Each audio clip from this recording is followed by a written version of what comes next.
All right, seventh graders, we are back here in the desert, as you can see behind me, just like the place where God went to show Abram to go to the land that he would show him, where he would establish him. And so if you remember what we talked about last time, kind of looking at the story of the Old Testament so far, let's kind of recap what we always want to remember. The first is this: God desires to establish his kingdom upon the earth. Man, that's the first and most important thing. God desires to establish his kingdom upon the earth. And if you remember from learning in your sixth grade catechism and looking through Luther's catechism, this is part of what we pray every time we say the Lord's Prayer. Your kingdom come, your will be done on earth as it is in heaven. Bring your rule, your reign, your saving purposes to our lives and to our world. And the second part of the Old Testament narrative is this: that God will continue to make provision in spite of our disobedience. So even when we are faithless, God will remain faithful, because as the Apostle Paul tells us, he cannot disown himself. And so this Old Testament story with Abram and then his family is going to be this struggle of how God is going to patiently and lovingly, and even at times through judgment, work through this particular family, this particular people, so that the whole world can be blessed. And here's the third part: you and I, just like Abram, we are blessed by God to be a blessing, to be sent out into our world and to bring the good news of the gospel of the kingdom to those around us, to bind up the brokenhearted, to encourage others, to walk alongside them. And so we are still a part of this amazing story. But let's go back to Abraham and his wife Sarah. Now, their names have not been changed to Abraham and Sarah just yet, but just for the sake of simplicity, I'm going to refer to them by their names that are changed to, but that's going to come a little bit later in the Genesis text. Remember, God had promised to make their name great and establish them, but they were getting old and they had no children. In fact, the Bible tells us that Sarah was barren, which means she was not able to have children. But God made a promise to Abraham that through his seed, this program would continue. Well, when his wife heard God speak to Abraham and tell him this, we get this picture. God laughs. Sarah laughs. She laughs at this news that God was going to give them a child in their old age. Well, we know that Abraham and his family believed God when he told him to get up and go. But maybe after some time, when Sarah didn't have a child, and she had gotten to that part of her own life where she was unable to have children, I wonder if they panicked. I wonder if they maybe thought, maybe we heard God wrong. Maybe there is no way for this plan to continue. And so they do what a lot of us do in those times. We start trying to fix things and figure them out on our own when God has asked us to trust him explicitly.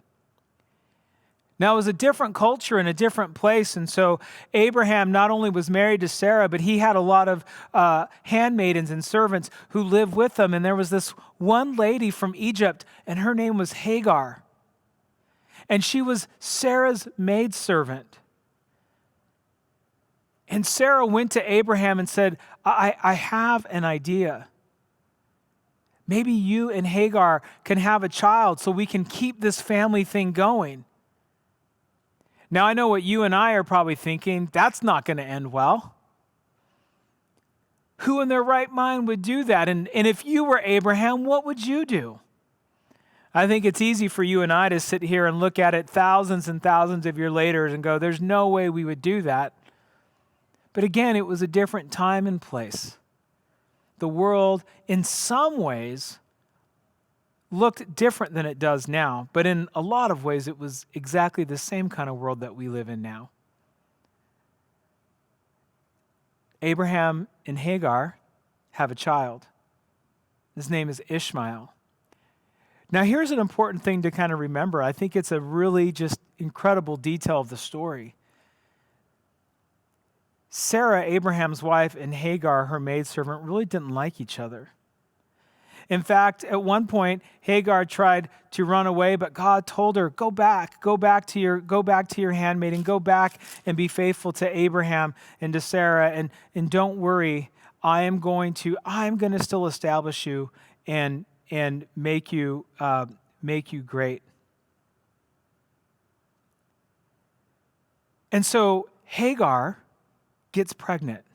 And by the way, just so you know, the name Hagar, right, really can mean alien or immigrant. And so here she was, a woman from Egypt who was bound as a servant to this family. And it's pointing to something in the future, you guys, when God's own people who come through Abraham and Sarah, not Abraham and Hagar, are going to be in Egypt as slaves who are in need of rescuing. So this story is all connected in really cool ways. But Hagar has a child and they name him Ishmael, and Abraham loves him. And Hagar thinks, well, now that I've borne Abraham a son, maybe he'll look at me a certain way, and maybe he'll and maybe he will elevate me to the place where he treats me as an equal. But man, things you would think they would be happy. In fact, you would think Sarah would be happy. This was her idea. But when Sarah saw Hagar and Ishmael, and she saw how Hagar looked at her and how she saw how Abraham looked at her son, she was filled with anger and jealousy. And she went to Abraham and said, I do not want that Egyptian woman in our home. I want you to send them away. What would you do if you were Abraham in that situation? How would you respond? That might be something that would be worth talking about as a family when we find these moments of crisis in which our character and our integrity and our sense of doing the right thing comes with a great cost. This was Abraham, the great man of faith, the father of many generations, the one from whom Jesus would come. This family line. What do you think Abraham did? He sent Hagar and Ishmael away. And as Hagar and Ishmael went away, they traveled out into the desert. And there's this incredible scene where Hagar sets Ishmael down and goes a distance away, and she is convinced that they are both going to die out there in the wilderness. But God shows up, and God rescues Hagar and Ishmael, and he promises to take care of them. And so even now here, even though Abraham and Sarah took things into their own hands and made a mess of things, God still protects. God still protects Hagar and Ishmael. And in the meantime, still promises Abraham and Sarah that they are going to have a son. And this son's name was Isaac. Isaac was born to them at their old age and became the one through whom the promise was going to continue.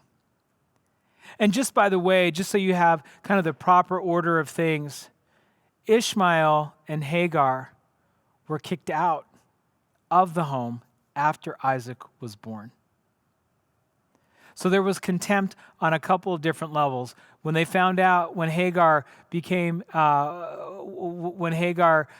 first was introduced into the story, and she was going to leave and was told to come back, and then after she has Ishmael and they're there, and there's that tense relationship now between Abraham, Ishmael, Hagar, and Sarah. And then it's after Isaac is born. And after he is weaned and it looks like he's going to survive and live, that that Hagar and Ishmael, they're gone. But God goes to them, protects them, and establishes them. So you see, you guys, in all of this, the one person who is faithful, even in our mess ups, even to those who we might look at as being our enemies, is God. God is faithful to everything that he has made. And God's love is for all that he has made. God is no respecter of persons. God will take our messes and still walk into those places to protect, to save, to redeem, but God is still going to do what he had promised. And so Isaac is born, a child of promise, and this storyline continues. And oh, by the way, I think I already mentioned this, right? Remember how I said Abraham lied twice about Sarah being his wife? His son Isaac marries someone named Rebekah. And guess what Isaac does? He lies about Rebekah being his wife and says that she's his sister, so that he would be protected as they continue this program. But Isaac and Rebekah live, and they have 2 kids of their own. And just like with Abraham, it was there was Sarah and Isaac, and Hagar and Ishmael from 2 different women. With Rebekah now, they're going to have a set of twins, and their names are going to be Jacob and Esau. And we'll pick up with them when we come in our next Old Testament recap.